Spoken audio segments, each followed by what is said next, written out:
जय श्री कृष्णा। स्वागत आप सभी भक्तजनों का एक बार फिर आध्यात्मिक कथाएं चैनल पर। यहाँ पर हर रोज आप सनातन धर्म से जुड़ी प्राचीन व प्रचलित कहानियाँ सुनते हैं।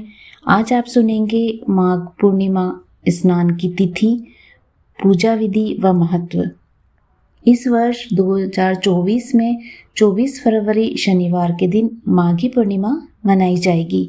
इस महीने में मघा नक्षत्र युक्त पूर्णिमा होने से इसका नाम माघ पड़ा। पुराणों में माघ मास के महात्म्य का वर्णन मिलता है, जिसमें माघ पूर्णिमा पर नदी, तट, सरोवर और तीर्थ स्थलों पर स्नान, दान, हवन, व्रत आदि कार्य करने का बहुत महत्व माना गया है। धार्मिक पौराणिक शास्त्रों के अनुसार माघ मास का महत्व बहुत अधिक माना गया है। माघ या माघ पूर्णिमा के दिन संगम में स्नान का बहुत महत्व है। संगम नहीं हो तो गंगा, नर्मदा, कृष्णा, क्षिप्रा, गोदावरी, कावेरी, सिंधु, सरस्वती, ब्रह्मपुत्र आदि पवित्र नदियों में स्नान अवश्य करना चाहिए। माघ मास में नदी के शीतल जल में डुबकी लगाने से मनुष्य पाप मुक्त हो जाता है।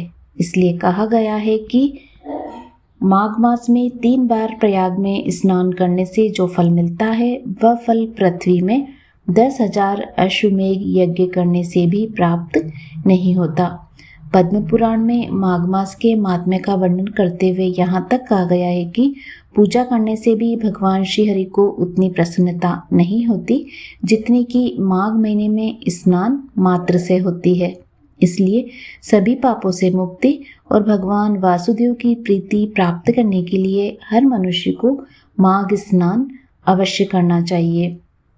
मान्यता के अनुसार माघ मास में इन स्थानों पर स्नान करने से अर्थ, काम, मोक्ष और धर्म चारों की प्राप्ति हो जाती है।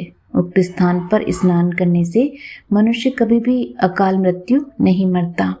माघ पूर्णिमा के दिन विधिवत स्नान और माता गंगा का पूजन करने से मनुष्य की सभी मनोकामनाएं पूर्ण होती है। इस महीने में नदी के किनारे कल्पावास करने का भी बहुत धार्मिक महत्व माना गया है। साथ ही इस दान से से अधिक इसमें दान भी करना चाहिए। माघ पूर्णिमा पर स्नान, दान, हवन, व्रत, जप, पुण्य के कार्य करने के साथ ही श्री हरि विष्णु का पूजन, पितृ निमित्त श्राद्ध, असहाय और गरीबों को खाने पीने की चीजें दान करना और दक्षिणा देना बहुत ही शुभ माना गया है। माघ पूर्णिमा के दिन ब्रह्म मुहूर्त में स्नान करना चाहिए। यदि गंगा स्नान संभव न हो सके तो पानी में गंगा जल मिलाकर भी स्नान कर सकते हैं। स्नान के उपरांत ओम नमो नारायण मंत्र का जाप करते हुए अर्घ्य दें। फिर तिलांजलि देने के लिए सूर्य की ओर मुख करके खड़े हो जाएं। जल में तिल डालकर उसका तर्पण करें। इसके बाद पूजा प्रारंभ करें। भोग में चरणामृत, पान, तिल, मूली, रोली, कुमकुम, फल, फूल, पंचगव्य, सुपारी, दूर्वा आदि चीजें अर्पित करें। अंत में आरती करें और प्रार्थना करें। पूर्णिमा पर चंद्रमा और धन की देवी माँ लक्ष्मी की पूजा करनी चाहिए।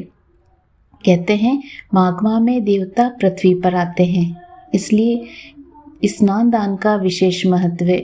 शास्त्रों के अनुसार जो साधक माह में संगम नदी के किनारे रहकर व्रत और संयम के साथ स्नान करते हैं, उनके लिए माघ पूर्णिमा बहुत ही खास मानी जाती है, क्योंकि दिन में वे लोग अपने कल्पवास की परंपरा को पूर्ण करते हैं।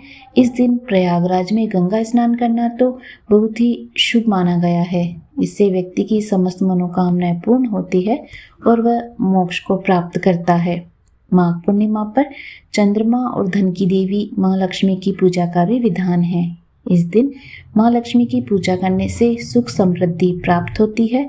साथ ही माघ पूर्णिमा पर रात में चंद्रोदय के समय चंद्रमा की पूजा करने से चंद्र दोष दूर होता है। उम्मीद करती हूँ आपको ये जानकारी पसंद आई होगी।